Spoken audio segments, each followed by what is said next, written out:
So now we are going to discuss about common teratogenic drugs. First one is retinoids, and these retinoids are vitamin A derivatives. There is a chart which is showing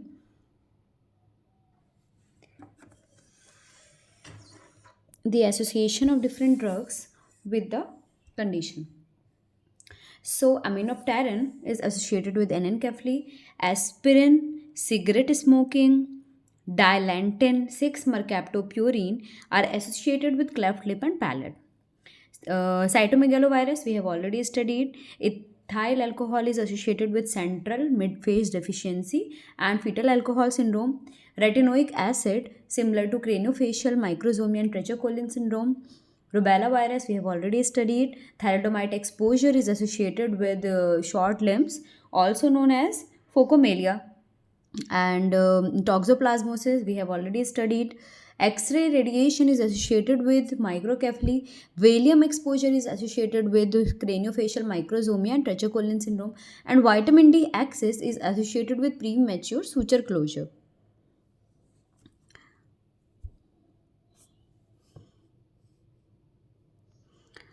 So, so these are the effect of isotretinoin on the fetus. Isotretinoin, also known as vitamin A, it is associated with skull defects, CNS defects, ear, eye, facial defects, thymus and thyroid abnormalities, parathyroid abnormalities, cardiovascular defect, and even miscarriage, leading to death of the baby. So coming to isotretinoin, also known as acitretin, it is a severe teratogen, and the defects includes craniofacial, means microtia or small ear, cleft palate, cardiac defects, and thymic aplasia. Second one is anti-epileptics. These anti-epileptics includes phenytoin, valproate, carbamazepine, phenobarbital. These anti-epileptics are frequently asked in Pdcc examination. So first one is phenytoin, which is associated with fetal hydantoin syndrome. One MCQ was asked, and it was whether phenobarbital is associated with fetal hydantoin syndrome or not. And the answer is no, it is not associated. It was a false statement. Then another MCQ was asked, and they mentioned valproate's association with neural tube defect, and it was true. Other MCQ was whether if a patient is on carbamazepine, do we continue carbamazepine or not? So the answer is carbamazepine is teratogenic, so we do not prescribe this in pregnancy. Another option is about lamotrigine and levetiracetam, and the question asked was whether lamotrigine and levetiracetam are associated with fetal growth restriction and neurodevelopmental defects. So the answer is lamotrigine and levetiracetam is safe in pregnancy and are not associated with neurodevelopmental delays and fetal growth restriction. So can you look at this baby? Yes. There is craniofacial defect occurring in this baby. There is enlarged facies, big tongue. So these are the side effects of epileptic drugs. So we have to study about valproate, carbamazepine, lamotrigine, phenobarbital, and phenytoin. Valproate is associated with neural tube defects, cleft palate, cleft lip, and possibly hypospadias also. Carbamazepine causes posterior cleft palate, lamotrigine safe in pregnancy, phenobarbital causes cardiac malformation, and phenytoin is associated with cleft palate.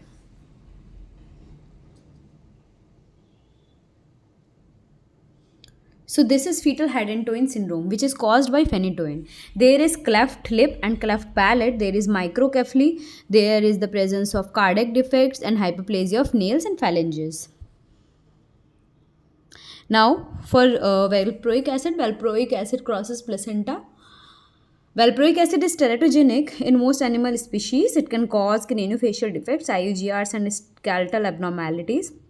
First trimester exposure in pregnancy is associated with 10 times increased risk of neural tube defect, meningomyelocele, anencephaly, cardiac, craniofacial defects, skeleton and limb defects also. So, women who need to receive valproate in pregnancy and it is not going to be stopped, then we should give a high dose of folic acid preconceptionally around 5 milligrams per day.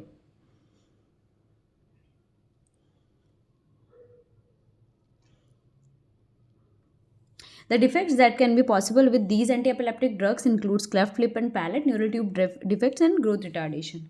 Now, anticoagulants and its effects were also asked. So, one drug is warfarin. They have asked about a woman with pregnancy of 10 weeks with a history of unprovoked thrombotic episode, and patient is on no, patient is not on drugs, then what would you start? So the answer to this is we will first start low molecular weight heparin in the first trimester, then switching to warfarin in the second trimester, and then again switching to low molecular weight heparin in the third trimester. And in post-op period, there was one more question which says that in the post-op period, what would you start? So we will start the patient on oral anticoagulants, and the warfarin association with teratogenicity. The defect include nasal hypoplasia, stippled epiphysis. So this was also asked. Stippled epiphysis is associated with which drug? And it is warfarin. It also causes CNS defects. So this is warfarin embryopathy. Can you see this straightness? So the warfarin causes fetal bone and cartilage abnormalities, including facial abnormalities, optic atrophy, digital abnormalities, epithelial changes, mental impairment. And it is highest if warfarin is administered during 6 to 12 week of gestation. And the effect is dose mediated, with a dose of less than 5 milligram daily have the lowest risk, around 3%. So this is a stippled epiphysis. This is the stippling, bone stippling of lower spine and the femur. Next is ARBs or ACE inhibitors. MCQ was asked on this topic also, that which of the following a patient with a bad obstetric history has conceived. Patient was already on warfarin and enalapril and telmisartan, so and also metformin.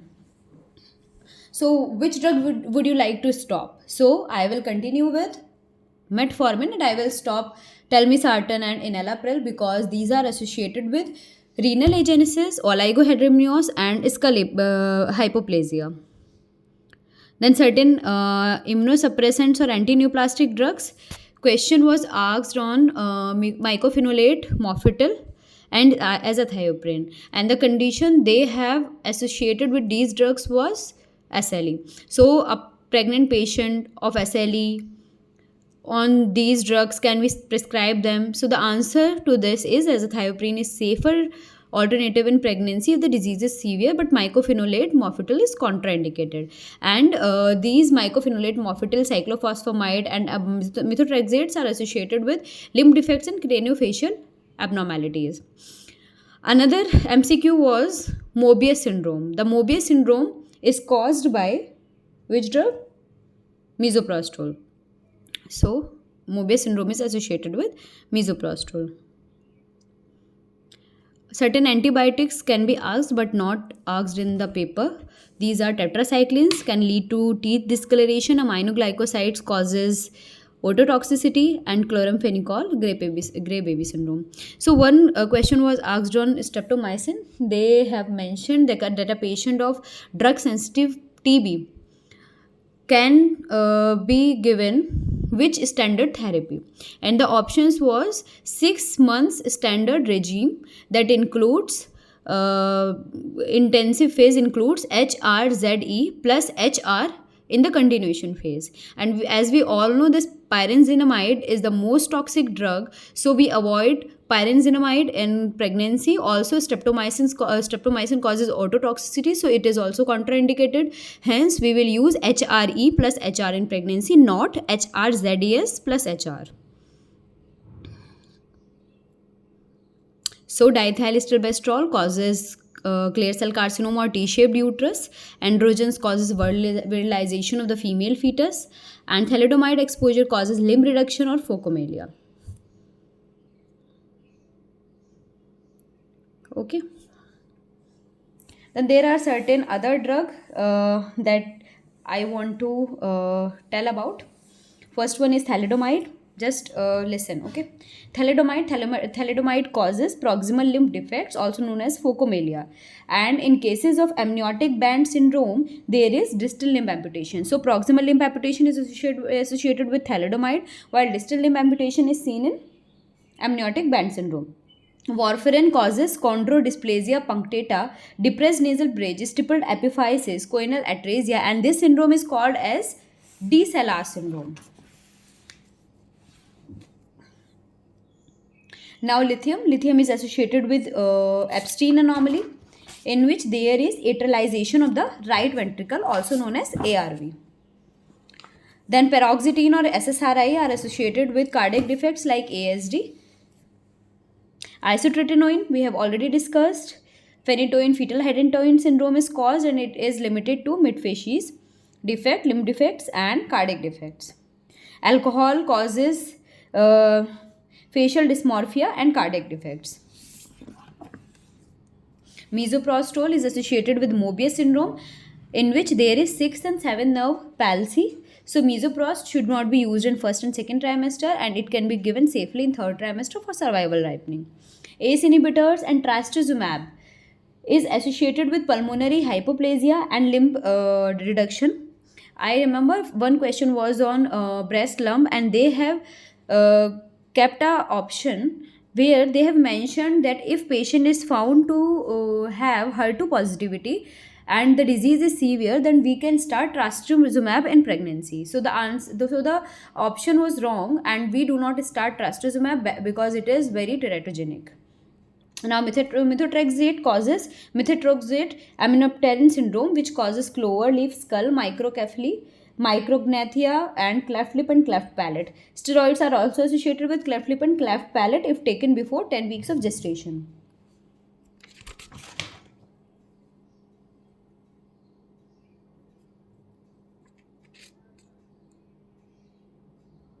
So, breast, they have asked about the infections like rubella, varicella, toxoplasmosis, etc. So, little things about varicella zoster. Varicella zoster in pregnancy occurs when the person comes in contact with a chickenpox positive patient. Mode of spread is droplet or skin to skin contact. Fever and flu like symptoms. Rashes can occur, which are pleomorphic, and vesicles spread over the rat base, most commonly seen in the trunk. Drug of choice is acyclovir in pregnancy. And if the infection occurred later in pregnancy, then immunoglobulin is also given to the fetus, to the baby. And congenital varicella syndrome is an indication for medical termination of pregnancy because it is associated with limb contracture deformities, ocular defects, chorioretinitis, cataract, microcephaly. And one thing they have asked is chickenpox in pregnancy is associated with cicatricial skin lesions, and it was true. Parvovirus infection is associated with fetal anemia, and where we do intrauterine blood transfusion.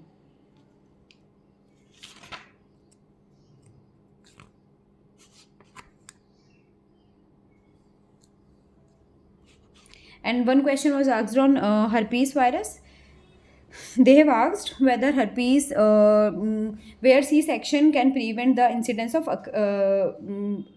transmission to the fetus, but it was wrong. Drug of choice was asked, and the drug of choice for herpes infection was tablet acyclovir. Zinc smear is done for the diagnosis of the condition, and it can cause preterm labor or prom in the baby. That's all.